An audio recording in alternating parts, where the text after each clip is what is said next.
Senhor esteja convosco. Está no meio de nós. Proclamação do Evangelho de Jesus Cristo segundo João.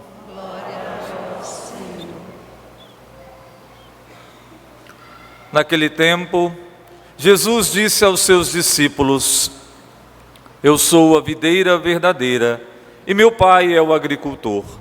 Todo ramo que em mim não dá fruto, ele o corta. E todo ramo que dá fruto, ele o limpa, para que dê mais fruto ainda. Vós já estáis limpos, por causa da palavra que eu vos falei. Permanecei em mim, e eu permanecerei em vós. Como o ramo não pode dar fruto por si mesmo, se não permanecer na videira, assim também vós não podereis dar fruto, se não permanecerdes em mim. Eu sou a videira, e vós os ramos. Aquele que permanece em mim e eu nele, esse produz muito fruto, porque sem mim nada podeis fazer. Quem não permanece em mim será lançado fora como um ramo e secará. Tais ramos são recolhidos, lançados no fogo e queimados. Se permanecerdes em mim e minhas palavras permanecerem em vós, pedi o que quiserdes e vos será dado. Nisto meu Pai é glorificado, que deis muito fruto e vos torneis meus discípulos. Palavra da salvação. Glória a vós, Senhor. Queridos irmãos e irmãs, uma boa noite a todos vocês.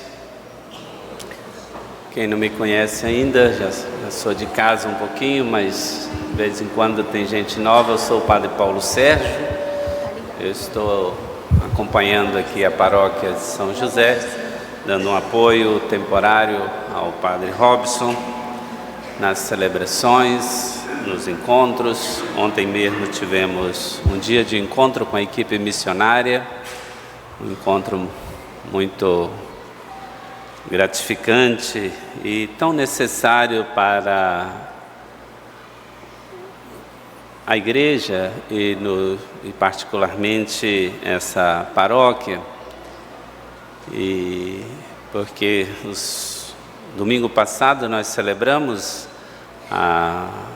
o Domingo do Bom Pastor e exatamente rezamos para que Deus envie muitos missionários e missionárias para a igreja. Por incrível que pareça, não é só o número de padres que está diminuindo o número de leigos e leigas, missionários e missionárias engajados. Estamos com bastante deficiência em algumas regiões de catequistas, de gente para a equipe de liturgia, para os músicos. Está ficando meio complicado.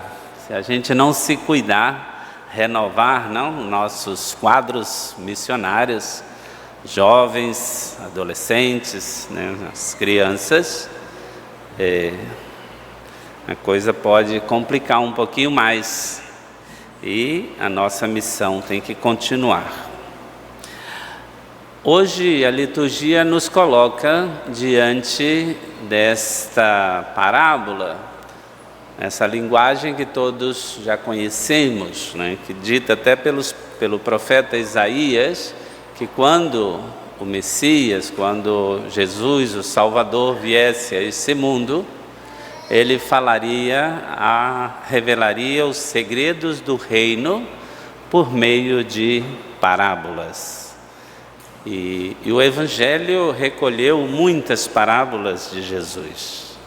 E as parábolas, de fato, elas são um estilo, uma linguagem bastante fácil da gente compreender, porque é uma comparação, A gente geralmente, quando está diante de uma situação complexa, a gente diz assim: vou fazer uma comparação, para ver se o interlocutor entende. Então, todos perguntavam para Jesus o que era o tal do reino de Deus que ele veio anunciar, que ele veio né, vamos dizer, viver e propor para toda a humanidade, para o povo de Deus em particular. Mas todo mundo se perguntava: o que é o reino de Deus? E até hoje nós nos perguntamos. Quando a gente escuta as parábolas de Jesus, as comparações, as muitas comparações que ele fez, né, a gente entende melhor o que é o reino de Deus e quem é o próprio Deus, né, que é o Deus do reino. A parábola que nós temos hoje para meditar nessa liturgia é a chamada parábola da videira. Todo mundo aqui conhece um pé de uva ou uma parreira de uva, pelo menos fotografia, né?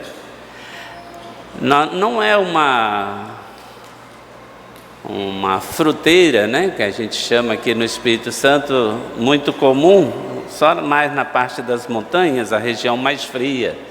É uma uva própria das regiões frias. Quanto mais frio, melhor para a produção de uvas.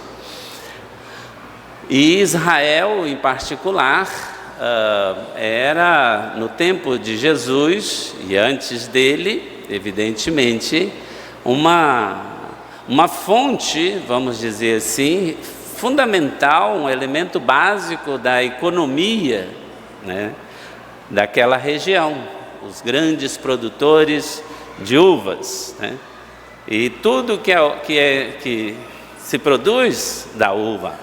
Claro que além do vinho, que é o carro-chefe, tem umas outras dezenas e centenas de alimentações, não, de produtos, inclusive medicinais e cosméticos, que se faz com uva, né? Hoje a gente tem uma infinidade de sabonetes, shampoo, perfumes, né, com cheiro e sabor de uva, para dizer assim. Não é só alimento, né? E de fato é uma planta muito enigmática, assim, cheia de comparações, né? Então, vamos inicialmente detalhar parte por parte. Essa parábola fala que tem um agricultor, né, aquele que criou a uva. Disse Jesus: esse é Deus Pai. É bom porque Jesus conta a parábola, mas vai explicando, né? O agricultor, né, o dono da videira, é Deus Pai. Guarde bem isso. Jesus Cristo, ele diz, aí é ele que se afirma, ele diz: eu sou a videira, a planta.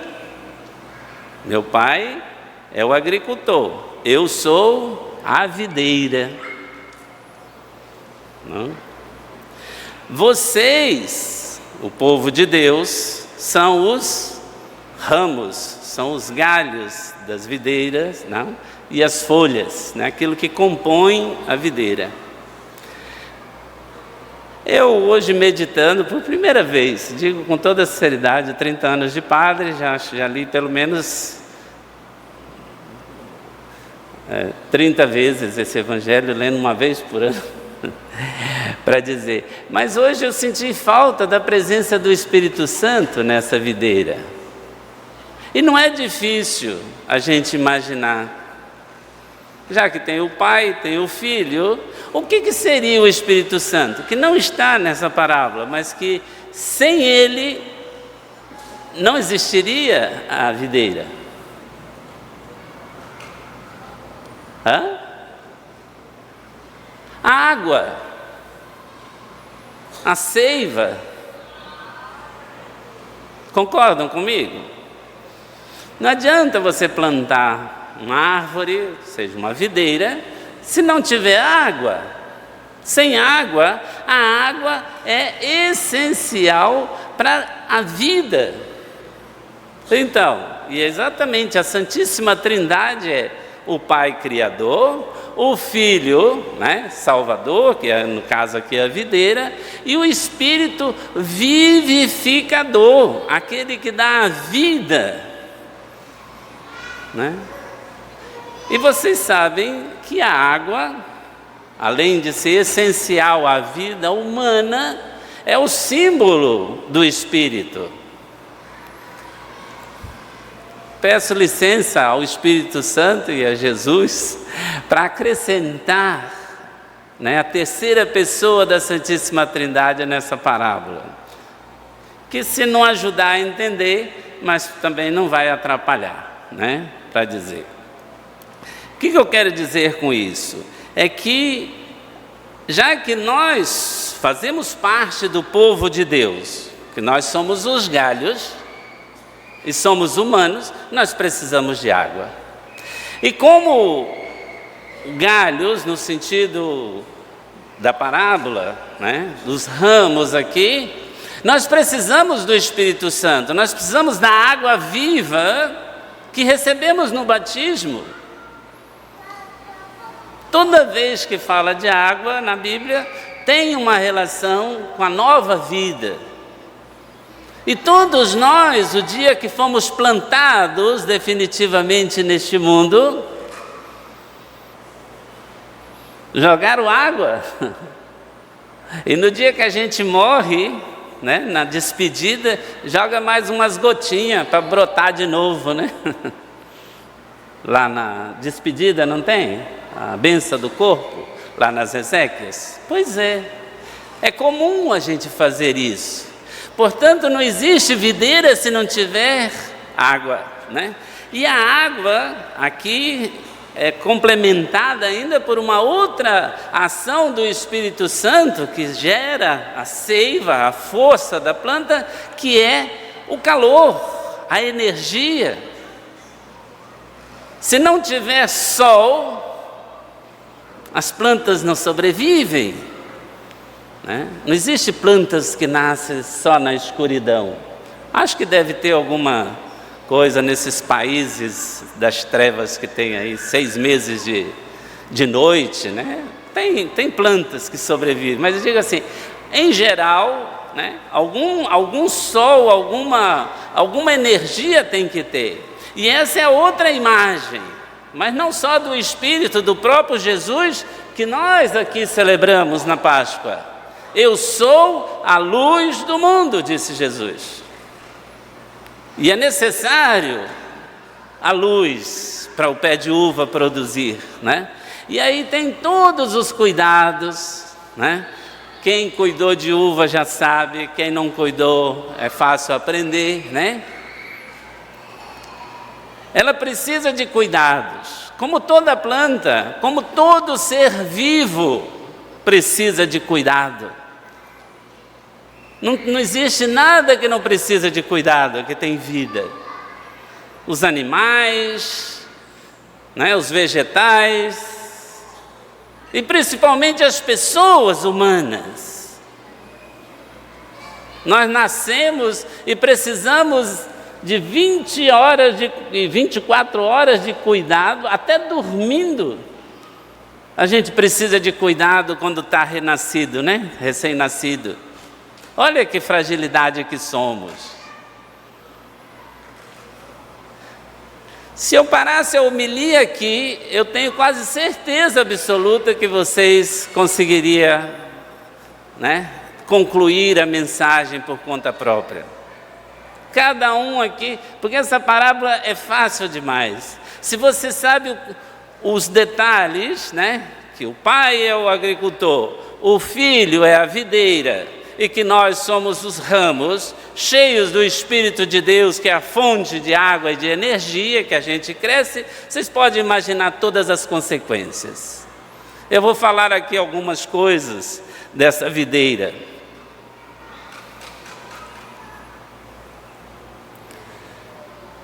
Um outro elemento que também não aparece na parábola, mas se supõe que está aí presente, é a terra, aonde a videira foi plantada.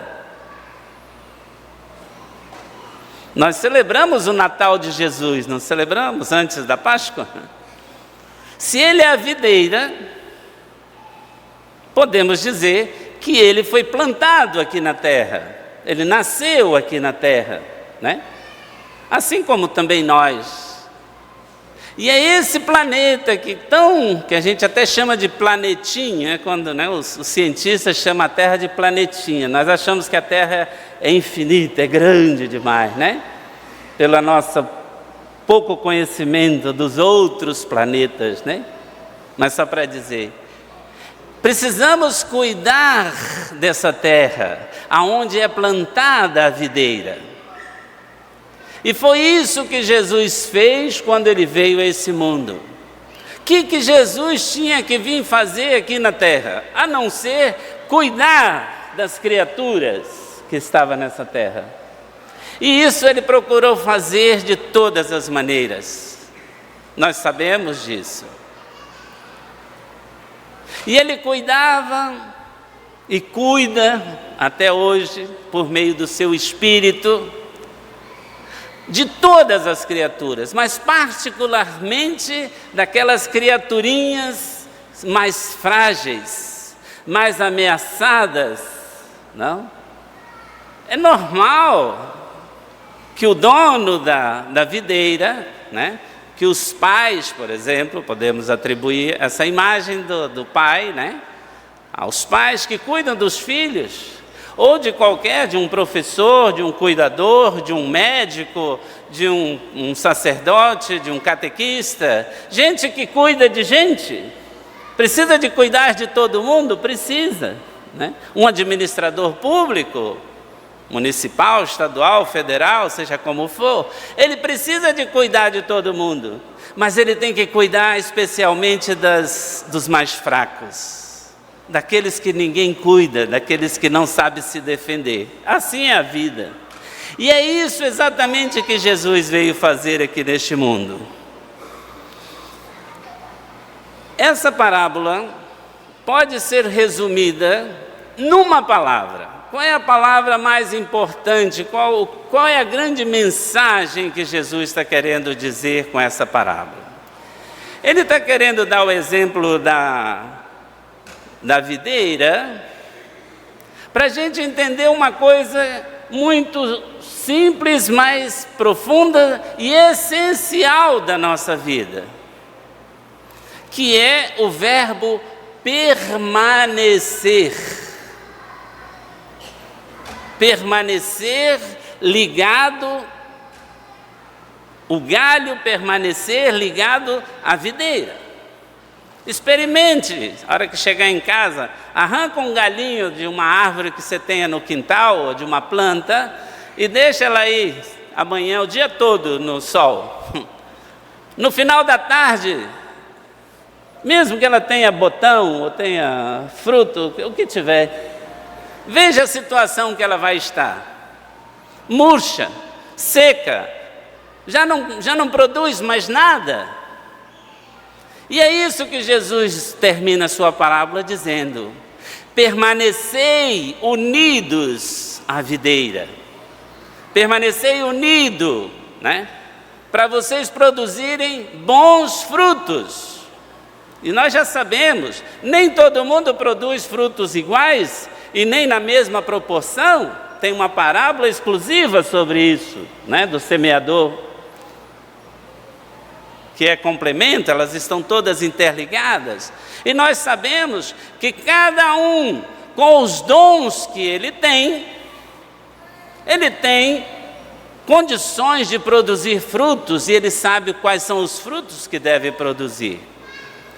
Um pai de família, uma mãe de família, um professor, um médico, um padre, um catequista, qualquer pessoa sabe qual é a sua missão, qual é a sua função. Cada um de nós é um galho, tem galhos maiores, tem galhos menores, não importa. O importante, diz Jesus, a gente nem deve preocupar com essas coisas de quantidade. Ele diz que o essencial é a gente permanecer ligado. O verbo permanecer parece um pouco estático, Então eu, para não me desligar de Cristo, eu vou ficar aqui sentado na minha cadeira, na minha casa, isolado de todo mundo, porque aí eu permaneço unido a Cristo. Não é esse sentido de estabilidade, não. Nós sabemos, noutra parte do Evangelho, que o próprio Jesus se define: eu sou o caminho. Então aí já aparece o verbo permanecer com o sentido de movimento. A gente permanece unido a Cristo, caminhando com o Cristo ressuscitado, como os discípulos de Emaús que nós lemos nesses dias da Páscoa. Não fugindo da comunidade, mas voltando, correndo para a comunidade para servir. E cada um colocar o seu serviço, os seus dons, conforme aqueles dons que Deus lhe deu. Vamos pensar nisso nessa semana. Eu sou um galho que produz frutos? Ou eu já estou meio murcho, meio seco? Não estou falando de idade de 90 anos, 100 anos, não. Porque hoje eu tive o prazer de ficar em casa pela manhã e vi o Papa Francisco lá em Veneza, das 8 da manhã ao meio-dia. Primeiro encontro no presídio com as presidiárias artistas, porque está tendo a Bienal da Arte lá em Veneza, O Papa saudou todas as prisioneiras no presídio. Que coisa linda! E o auditório todo enfeitado pela arte que elas fizeram de artesanatos dentro do presídio. Não vou contar aqui, só procurar no YouTube, que vocês vão ver aí o Vatican News, tem tudo gravado lá. Saiu dali, foi para o encontro com os artistas, todos os artistas da Bienal foram escutar o Papa hoje. Olha, primeira vez na história que um Papa fala na Bienal Internacional. E ele recuperou a imagem de Deus artista, Que coisa bonita. E Deus dá o dom que Ele mesmo é para as pessoas fazerem arte. Olha que coisa bonita, para embelezar o mundo, Para traduzir os grandes mistérios. A gente olha para um quadro aí, E cada um interpreta de uma forma. Olha que coisa maravilhosa, Vejam lá. Saiu do encontro com os artistas, foi encontrar com a juventude de 15 dioceses. Lá também deu uma mensagem, E falou para os jovens para não ficar sentado, Botou todo mundo de pé, pulando e dizendo: faça como Maria, Que quando tem o Jesus consigo, sai correndo ao encontro, dos necessitados para servir. E por aí foi. Não terminou aí, foi ainda para a igreja de São Marcos, para a grande praça, lá de Veneza, para celebrar uma missa, de encerramento. Olha, aos 87 anos de idade, de cadeira de roda, de bengala, mas assim, não tem idade, gente, para continuar produzindo frutos, não. Cada um do seu jeito, ele como Papa e você como papai, mamãe, irmão, catequista, padre, diácono, seja o que for, ministro, Bom profissional, excelente artista, Aí os nossos artistas cantando nas nossas missas, Vamos ver se a gente renova cada vez mais a juventude aí, para ajudar também nessas coisas próprias, dos artistas. É isso aí, permanecer unidos.